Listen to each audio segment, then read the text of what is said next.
In today's video, I'm going over 5 fashion rules that you should be breaking. Let's begin. The first fashion rule you should be breaking is that you are too old for that. Earlier this week, I was watching a video from the Style Insider. I know you're very familiar with Leonie's channel. I love her to death. I think she is fabulous and does a great job with her videos each week. In her video, she mentioned that she wanted a second ear piercing, and she was wondering if there's any sort of age limitation on that. I quickly chimed in with a comment and mentioned that I'm 47 years old and I have multiple ear piercings. I've just gathered them through the years and I absolutely love them, and I don't plan on getting rid of them anytime soon. That got me thinking about the age limitations that society puts on women about what they can and cannot do after a certain age. And that inspired the first rule breaker for this video. I'm sure you've heard those old-fashioned rules where over 35 or over 40, you can't have long hair anymore, you can't wear mini skirts, you can't show your arms or your cleavage, can't show your midriff. But that's exactly what those are. They're old-fashioned rules. They're outdated and they are irrelevant in this day and age. I have to tell you a story. When I turned 40, I went to my hairdresser and got my long hair bleached out and turned fire engine red. I wanted something big, bold, and bright to commemorate entering a new decade. And since then, I went from fire engine red to bright pink to pale pink, and now have landed on my beautiful blonde hair, which I absolutely love. I love playing with the shades of it. Sometimes I'm more ashy, sometimes I'm more warm. I really love having this fun extra accessory to play with. Last year, I did take several inches off my hair and I went for a shorter kind of angled bob, but I'm missing my long hair so much. I'm just trying desperately to grow it back. And with blonde hair, it could be quite difficult because it's very fragile and brittle. But I love longer hair on women as long as you take the time to style it and it looks elegant and chic. Who cares if it's long or short? If it flatters you, if you love it, if you enjoy it, keep it. And as far as wearing skin revealing clothes, well, I wouldn't say to do it all at once because of course it could look a little cheap and a little tacky. But I mean, if you want to embrace a little cleavage, if you're confident in your midriff and you want to show a little bit of that, if you do lots of arm exercises and you're confident and happy with your arms, by all means show it off. You only live once and there's no time like the present to enjoy your body, enjoy what God gave you, and feel good about being in your skin. And be proud that you are aging gracefully and beautifully, and it's never a sin to show it off. By the way, if you see any dryness or patchiness on my face, it's because I've overdone my skincare. I went a little too heavy on the tretinoin and used it several days, and now I'm dried out like the Sahara, and there's no amount of moisturizer that can help me right now. So bear with me. Okay, the second fashion rule that you should be breaking is that black goes with everything, or the phrase, when in doubt, wear black. Now there's a couple of ways I think you should be breaking this rule. There's that old rule that when you don't have a pair of shoes to match your outfit, just go with black because it's a safe bet. Well, I have to definitely disagree with that because I seem to have developed some sort of aversion to black shoes. I do have several of them in my closet, but whenever I do wear them, I always feel like it is really dragging the outfit down, making it look very bottom heavy. I feel like I am only comfortable wearing black shoes when it is paired with black trousers, so that way it just continues the long black line and it helps elongate the look. And those black shoes most oftentimes have to be pointed toe shoes so that they can keep the line longer. So when I'm not wearing black trousers, but I do have some other black in my outfit, say on my top half like I do have here, I would just instinctively think to match it with black shoes. But I often find the contrast between the black shoes and the trousers, it just tends to be such a jarring disconnection, even though it's matching something that I'm wearing.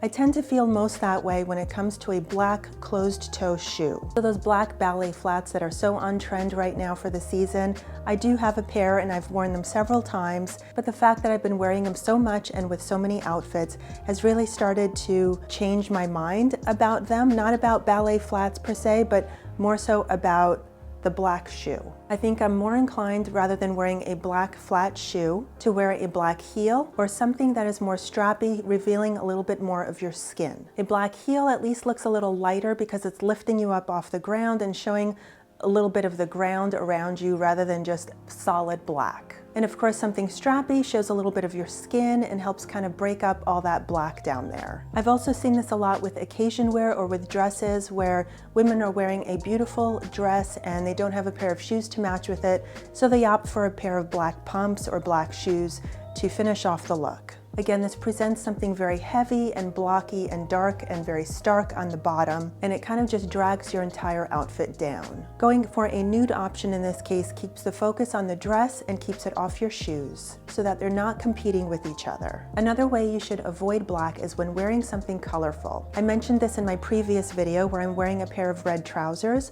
and I mentioned not pairing it with black because it can be rather draining and it washes the color out and really mutes it and doesn't let it have the vibrancy that it deserves. So rather than pairing a bright color with black because you feel like you have nothing else to wear with it, opt for a navy or a gray instead, or opt for another neutral that is in the same undertone as the color you're wearing.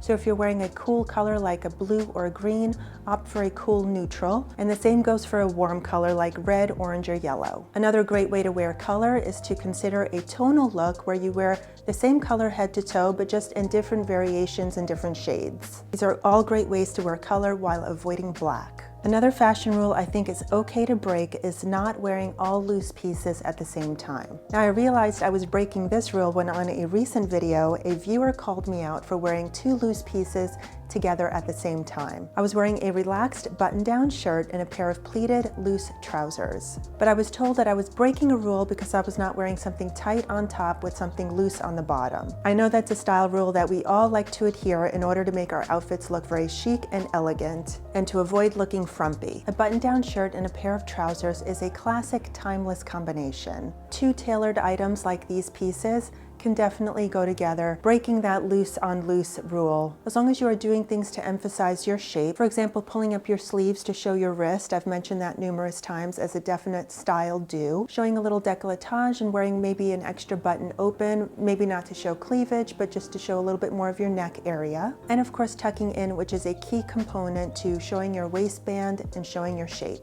I definitely think this is a combination where you can get away with wearing something looser throughout, and definitely considering this an exception to the rule. I have just 2 more style rule breakers to share with you, but if you're enjoying this video so far, please take a quick moment and give it a big thumbs up. It really helps us small creators. And if you're new here and enjoying this type of content, I think you're gonna love it here. So please take a moment and subscribe as well and hit that notification bell so you don't miss my next upload. Okay, the next style rule I want you to break is only wearing colors that flatter you. Who out there has tried all those color analysis quizzes trying to figure out what colors suit you best? I definitely have, and I always find them to be very inconclusive. The veins on my arms appear to be both blue and green in daylight, and I think both silver and gold jewelry looks good on me. I normally have dark brown hair, but I get my hair bleached blonde, so that kind of throws off my whole color combination. So I have no idea if I'm warm, cool, neutral, olive.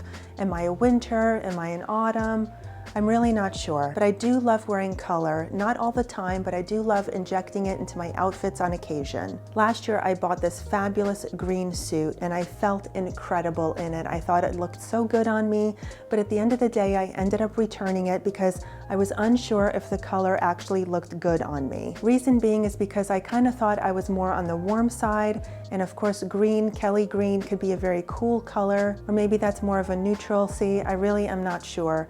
But because I was so unsure of it, I ended up returning it, and I missed that suit so much and wish I still had it. So all I can say is if you absolutely love a color and you want to wear it, I did suggest this in my last video. If you're unsure of how it looks on you, try to wear it more on your lower half so that you feel it does not wash your face out.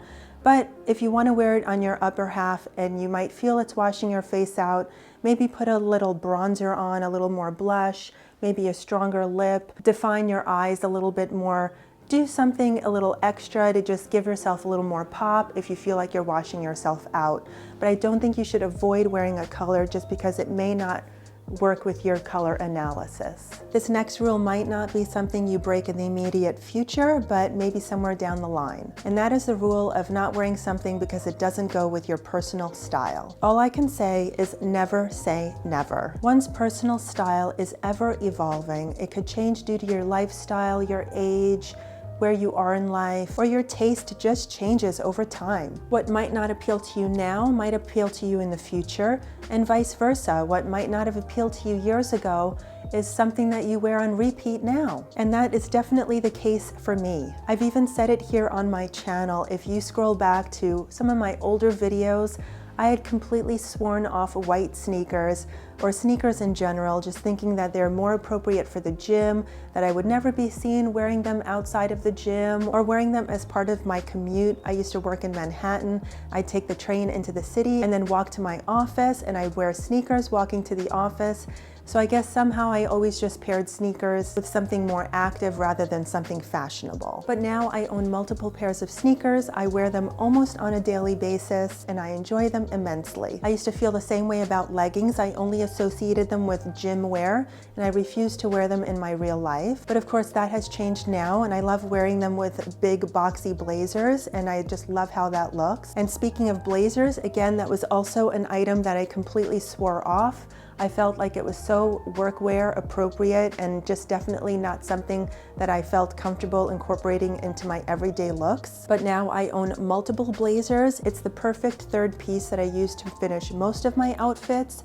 In our mild weather here, I most often use a blazer as my outerwear because I don't really need a heavy jacket. So now it's a key staple that I just cannot live without. Finally, I've always been a fan of hats. I think it's a very chic way to finish off an outfit, but I always had an aversion to baseball hats. I always thought they were way too sporty and looked far better on my cute husband than they ever did on me. But now I own multiple baseball hats and I think they're adorable on me. I love how they finish off a really laid-back, casual outfit. And I'm so glad I gave them a try again. I'm so glad I gave all these items a try again because it has really helped evolve my style. Who knows what my style will look like in 5 years from now, but as of now, I'm loving these items that I used to not love. I'm embracing them now, and all I can say is that don't swear off items. Don't pigeonhole yourself into one type of aesthetic. Always keep a fresh, open mind and perspective on what's happening out there in the fashion world. Don't be afraid to try something, to dip your toe on something and dabble in it. You might realize that it is something that you truly love and want to incorporate into your personal style. Fashion should always be fun and creative and allow you to experiment with your style. And on that note, I hope you enjoyed these 5 rule breakers. If you did, please give the video a big thumbs up. It really helps with the algorithm and push this video out to other women like you that will enjoy this type of video. And if you're new here, please check down below if you've subscribed yet or not. If you haven't, please go ahead and subscribe. This channel is all about exploring our love for fashion. We have a very chic, feminine, and sophisticated and fashion-forward aesthetic here, so I'd love to see you come back. Make sure you leave a comment down below. I love chatting with you, and I'd love to know what style rule you enjoy breaking. So let's continue the conversation in the comments section below. Here's a couple of videos I have on the screen that you can click on next. Thank you again so much for being here. I appreciate all your love and support, and I'll see you next Wednesday. Bye-bye.